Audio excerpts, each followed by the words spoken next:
Well, one of the authors of that report into lockdown saying it only saved 1,700 lives, and look at the cost on the other side, is Dr. Lars Jonung, Professor Emeritus at the Nutwixel Centre for Financial Studies at Sweden's Lund University. And he joins me down the line. Good evening. Thank you for joining us. In terms of this report, were you looking, obviously you're an economist, were you looking chiefly at financial costs? No. First of all, we asked the question, what was the effect of lockdowns on mortality? And then, once we got that answer, we are able to compare the benefits of lockdowns with the cost of lockdowns. And this is the approach that economists always take when they evaluate policies. We have to look at the benefits and the costs of a policy at the same time. Right. And our result was rather devastating for lockdowns in the sense that they had a negligible effect on mortality, but enormous costs to society, economic, political, and social costs. Yeah, and somehow Sweden, of course, decided not to lock down. And I understand that you've now concluded your inquiry into the COVID period. How much better, pro rata, is Sweden than the United Kingdom now?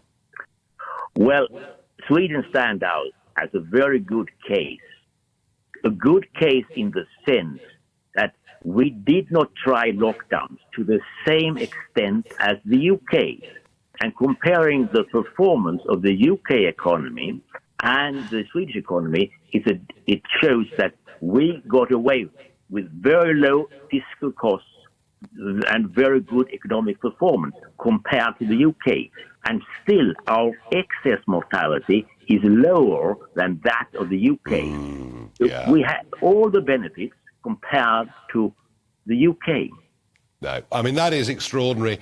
And at a time, sort of final thought, Lars, if I may, at a time when the WHO is trying to put together a pandemic treaty so that they can tell us when we need to lock down, what are the lessons that we should learn for the future if this ever comes about, which it probably will again?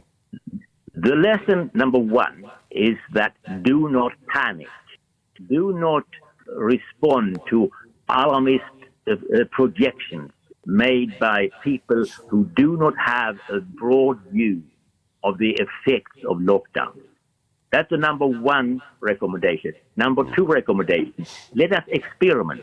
Let us not have a global response similar across countries, because as scientists, we gather evidence by having many different types of strategies tried at the same time. And then we learn from them. Some will be successful, like the Swedish one. Some will be less successful, like the Chinese or the UK one. Yeah, no, I think that's very wise indeed. Lars Jonung, thank you for joining me, and well done for your report. Thank you.